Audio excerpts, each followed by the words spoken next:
August 15ರಂದು HK. Patil ಹುಟ್ಟುಹಬ್ಬದ ಪ್ರಯುಕ್ತ ಸೇವಾ ತಂಡದಿಂದ ನಿಮ್ಮ ಸೇವೆಗೆ ಅವಕಾಶ ಕೊಡಿ ಕಾರ್ಯಕ್ರಮ ಪ್ರಭು ಬುರುಬುರೆ ಹೇಳಿಕೆ. ಇಂದು ಗದಗ ಜಿಲ್ಲಾ ಪತ್ರಿಕಾ ಭವನದಲ್ಲಿ ಸುದ್ದಿಗೋಷ್ಠಿ ನಡೆಸಿ ಮಾತನಾಡಿದ ಅವರು, ನಿಮ್ಮ ಸೇವೆಗೆ ಅವಕಾಶ ಕೊಡಿ ಅನ್ನುವ ವಿಶೇಷ ಕಾರ್ಯಕ್ರಮ ಎಚ್.ಕೆ. ಪಾಟೀಲ್ ಹುಟ್ಟುಹಬ್ಬದ ಪ್ರಯುಕ್ತ ನಡೆಸಲು ತೀರ್ಮಾನಿಸಲಾಗಿದೆ ಹಾಗೂ ಸುಮಾರು 11,000 ಕುಟುಂಬಗಳನ್ನು ದತ್ತು ಪಡೆದ ಸುಮಾರು 23 ವಿವಿಧ ಸಮಸ್ಯೆಗಳನ್ನು ನಮ್ಮ ಸೇವಾ ತಂಡದಿಂದ ಬಗೆಹರಿಸಲು ತೀರ್ಮಾನಿಸಲಾಗಿದೆ. ಈ ಕಾರ್ಯಕ್ರಮಕ್ಕೆ ಅನಿಲ್ ಲಾಲ್ ಬಹದ್ದೂರ್ ಶಾಸ್ತ್ರಿ ಅವರು ಆಗಮಿಸಲಿದ್ದಾರೆ ಎಂದು ತಿಳಿಸಿದ್ದರು. ಕ್ಯಾಮರಾಮನ್ ಜಗದೀಶ್ ಜೊತೆ ಅಶೋಕ್ ಹೂಗಾರ್. ಇವತ್ತಿನ ದಿವಸ ವರ್ಷವನ್ನು ಕರೀಲಿಕ್ಕೆ ಕಾರಣ ಏನಂದ್ರೆ ಇದೇ ದಿನಾಂಕ 15 ಆಗಸ್ಟ್ ಶನಿವಾರದಂದು 4:30 ಗಂಟೆಗೆ the cooperative cotton sale society ಆವರಣದಲ್ಲಿ ನಿಮ್ಮ ಸೇವೆಗೆ ಅವಕಾಶ ಕೊಡಿ ಎಂಬ ಒಂದು ವಿನೂತನ ಸಮಾವೇಶವನ್ನು ಶ್ರೀ ಎಚ್.ಕೆ. ಪಾಟೀಲ್ ಸೇವಾ ತಂಡದ ವತಿಯಿಂದ ಸಮಾರಂಭ ಒಂದು ಸಮಾವೇಶ ಜರುತ್ತೆ. ಈಗಾಗಲೇ 2-3 ಪತ್ರಿಕಾ ಪರಿಷತ್ತಿನಲ್ಲಿ ಶ್ರೀ ಎಚ್.ಕೆ. ಪಾಟೀಲ್ ಸೇವಾ ತಂಡದ ಧ್ಯೇಯಗಳು ಸೇವೆಗಳನ್ನು ತಮಗೆ ನಾವು ಬಹಳ ವಿಸ್ತಾರವಾಗಿ ನಾವು ತಿಳಿಸಿವಿ. ಅದು ಅಲ್ಲದೆ ಇದನ್ನು ಇನ್ನೂ ಹೆಚ್ಚಿನ ಒತ್ತು ಕೊಡಬೇಕು, ಇನ್ನೂ ಭಾರಿ ಇಫೆಕ್ಟಿವ್ ಆಗಿ ಕೆಲಸ ಮಾಡಬೇಕು. ಈ ಸೇವಾ ತಂಡದಿಂದ ಜನರಿಗೆ ನಾವೇನು ಆಯ್ದ ಸೇವೆಗಳದಾವ ಆ ಸೇವೆಗಳು ಜನರಿಗೆ ಮುಟ್ಟಬೇಕು. ಯಾರಿಗೆ ಏನು ತೊಂದರೆ ಐತಿ ಆ ತೊಂದರೆಯಲ್ಲಿ ಭಾಗವಹಿಸಬೇಕು ಅನ್ನುವಂಥ ಸೇವಾ ತಂಡದ ನಿರ್ಣಯದ ಪ್ರಕಾರ ನಾವು 15ನೇ ತಾರೀಕಿಗೆ ಈಗಾಗಲೇ ನಿಮಗೆ ಎಲ್ಲ ಗೊತ್ತದ, ನಮ್ಮ ಸೇವಾ ತಂಡ ಬಹಳಷ್ಟು ವಿವಿಧ ಸೇವೆಗಳಲ್ಲಿ ಸೇವೆಯನ್ನು ಮಾಡ್ಕೊಂತ ಬಂದಿತ್ತು ಎಲ್ಲರೂ. ಈ ಹಿಂದಿನ ಪತ್ರಿಕಾ ಪರಿಷತ್ತಿನಲ್ಲಿ ಅಂಗಾಂಗ ದಾನದ ಬಗ್ಗೆ ಸವಿಸ್ತಾರವಾಗಿ ನಾವು ನಿಮಗೆ ತಿಳಿಸೀವಿ. ಈಗಾಗಲೇ ರಾಜ್ಯದಲ್ಲಿ 3ನೇ ಸ್ಥಾನ, ಈ ಮೊದಲು 4ನೇ ಸ್ಥಾನ ಪಡೆದಿತ್ತು.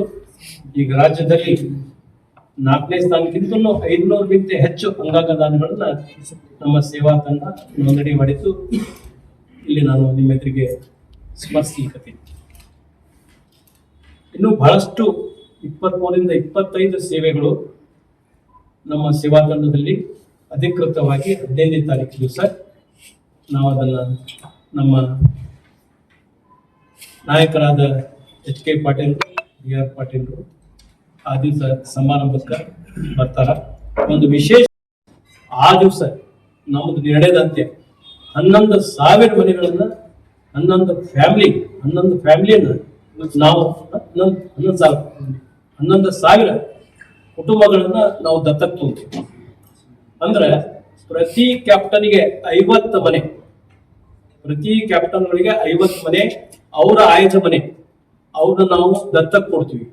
ನಮ್ಮೇನು 23ರಿಂದ 25 ಸೇವೆಗಳದಾವ ಆ ಸೇವೆಗಳೇ ಜನರಿಗೆ ಮುಟ್ಟಿಸುವಂತ ಜವಾಬ್ದಾರಿ ಆ ಕ್ಯಾಪ್ಟನ್ದು. ಅದರ ಮೇಲ್ವಿಚಾರಣೆ ಕೋಆರ್ಡಿನೇಟರ್ ಮಾಡ್ತಾರೆ. ಇಷ್ಟು ಕೋಆರ್ಡಿನೇಟರ್ ಒಳಗೆ ಇಷ್ಟು ಕ್ಯಾಪ್ಟನ್ಸ್ ಇಷ್ಟು ಬರಬೇಕು ಅಂತ ಅನ್ನೋದು ಒಂದು ನಿರ್ಣಯ ನಮ್ಮಲ್ಲಿ.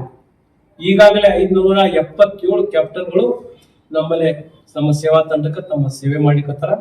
ಮುಂದಿನ ನಿರ್ಮಾಣ ಒಳಗೆ ಅದನ್ನ 1,000ಕ್ಕೆ ಇನ್ನೂ ನಮ್ದು ವರ್ಕ್ ಎಫಿಷಿಯನ್ಸಿ, ಜನರು ಮುಟ್ಟುವುದು ಇವೆಲ್ಲ ಇನ್ನೂ ಎಫಿಷಿಯನ್ಸಿ ಜಾಸ್ತಿ ಆಗಬೇಕಂತ ತಿಳ್ಕೊಂಡು ಮತ್ತೆ ಹೆಚ್ಚು ಕ್ಯಾಪ್ಟನ್ಗಳು ಬರ್ಲಿಕ್ಕೆ ಉತ್ಸುಕರಾಗ್ಯಾರ. ಅವ್ರನ್ನೂ ನಾವು ಜೋಡಿಸ್ಕೊಂಡು ಒಟ್ಟಾರೆ ಈ ಸೇವಾ ಮನೋಭಾವನ ನಿಮ್ಗೆ ಮೊದಲ ಗೊತ್ತದ.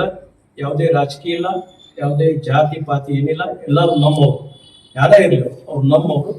ಆ ಸೇವೆಯನ್ನ ಪ್ರತಿಯೊಂದು ಸೇವೆಯನ್ನು ಮುಗಿಸುವಂತ ಪ್ರಾಮಾಣಿಕ ಕೆಲಸ ನಮ್ಮ ಸೇವಾ ತಂಡ ಬರೋ ದಿನಮಾನೊಳಗ ಮಾಡ್ತೀವಿ. 11,000 ಮನೆಗಳು ಯಾವ ರೀತಿಯಿಂದ ರೀಚ್ ಆಗಬೇಕು ಸಾಮಾನ್ಯ ಕೆಲಸ ಅಲ್ಲ, ಟಫ್ ಜಾಬ್ ಅದ. ನಾವು ಡೋಂಟ್ಸೇ ಎಲ್ಲ ರೀತಿಯಿಂದ ಮಾಡ್ತೇವೆ, ಪ್ರಯತ್ನ ಮಾಡಿ ಜನರಿಗೆ ನಮ್ಮ ಸೇವೆಗಳನ್ನ ಪ್ರಾಮಾಣಿಕವಾಗಿ ಮುಟ್ಸುವಾಗ ನಾವು ಕೆಲಸ ಮಾಡ್ತೀವಿ. ಅದಕ್ಕೆ ನಿಮ್ ಸಹಕಾರ ಬೇಕಾದ 15ನೇ ತಾರೀಕಿಗೆ ನಾವು ನಿಮ್ಮನ್ನು ತಿಳ್ಕೊಂತೀವಿ. ಅದು ಹೆಂಗ ಫ್ಲೋ ಆಗುತ್ತೆ ಅಂತಂದ್ರೆ, ಒಂದು ನಾವು ವೆಬ್ಸೈಟ್ ನಮ್ದು QR ಕೋಡ್ ಇರ್ತೇವೆ. ಆ QR ಕೋಡ್ಗೆ ಆ ಬೆನಿಫಿಷಿಯರಿ ಇರುತ್ತಲ್ಲ ಅವ್ರ ಮನ್ಯಾಗರಾಗ್ಲಿ ಅಥವಾ ಅವ್ರ ಬಾಗಿಲಕ್ಕೆ ನಾವು ಅಂಟಿಸಿರ್ತೀವಿ. ಅಂಟಿಸಿದ ಕೂಡೇನ ಅವರು ವೆಬ್ಸೈಟ್ ಅವರು ಸ್ಕ್ಯಾನ್ ಮಾಡ್ತಾರೆ. ಸ್ಕ್ಯಾನ್ ಮಾಡಿದ ಕೂಡೇನ ನಮ್ಮ ಏನು 23ರಿಂದ 25 ಸೇವೆಗಳದಾವಲ್ಲ, ಆಯ್ದ ಸೇವೆಗಳು ಅವ್ರಿಗೆ ಫಾರ್ ಎಕ್ಸಾಂಪಲ್ ಹಂಗ ತಿಳೋಂಗ್ ಹೇಳ್ತೀನಿ. ಮೊಣಕಾಲದ್ದು ಈಗಾಗಲೇ ನಿಮ್ಗೆ ಗೊತ್ತದ 24 ಮೊಣಕಾಲದ ಆಪರೇಷನ್ಗಳನ್ನ ನಮ್ಮ ಸೇವಾ ತಂಡ RMS ಜೊತೆಗೆ ಡಾಕ್ಟರ್ ನಾಗ್ನೂರ್ ಅವರ ಸಹಕಾರದಿಂದ 26. ಆಮೇಲೆ ಕಿಡ್ನಿದು ಒಂದು ಗೊತ್ತೈತಿ, ಇನ್ ಪ್ರೊಸೆಸ್ ಮೊನ್ನೆ ನಾನು ಪತ್ರಿಕಾ ಪರಿಷತ್ನಲ್ಲಿ ಡೀಟೇಲ್ ಆಗಿ ಹೇಳಿದ್ವಿ. ಆ QR ಕೋಡ್ ಇಂದ ಬರ್ತಕ್ಕಂತ ಆಯ್ದ ತಮಗೇನು ತೊಂದರೆ ಇರ್ತದೆ, ಆರೋಗ್ಯದಿರ್ಲಿ ಅಥವಾ ಆಡಳಿತ ಮತ್ತು ಸಾಮಾಜಿಕ ಸೇವೆ ಇರಲಿ, ಅವ್ರಿಗೇನು ಬೇಕಾಗಿರ್ತಿತ್ತು ಅದನ್ನ ಕ್ಲಿಕ್ ಮಾಡಿದ್ರೆ ಇಮಿಡಿಯೇಟ್ ನಮ್ಮ ವಾರ್ ರೂಮ್ ಬರ್ತದೆ. ಇಮಿಡಿಯೇಟ್ ನಮ್ಮ ವಾರ್ ರೂಮ್ ಬರ್ತದೆ. ವಾರ್ ರೂಮ್ ಬಂದ್ಕೂಳೆ ನಮ್ಮ ಆಪರೇಟರ್ಸ್ ಇರ್ತಾರೆ, ವಾರ್ ರೂಮ್ನಾಗ ಆಪರೇಟರ್ಸ್ ಇರ್ತಾರೆ. 24 hours ಅದನ್ನ ಮಾಡಬೇಕಂತಂದ್ರೆ ಈಗ ಸದ್ಯ ನಾವು 16 ತಾಸಿಗೆ ಅದನ್ನ ಸೀಮಿತಗೊಳಿಸಿದ್ವಿ. ಮುಂದೆ 24 hours ಆಗ್ತದೆ. ಆ 16 ತಾಸಿನಾಗ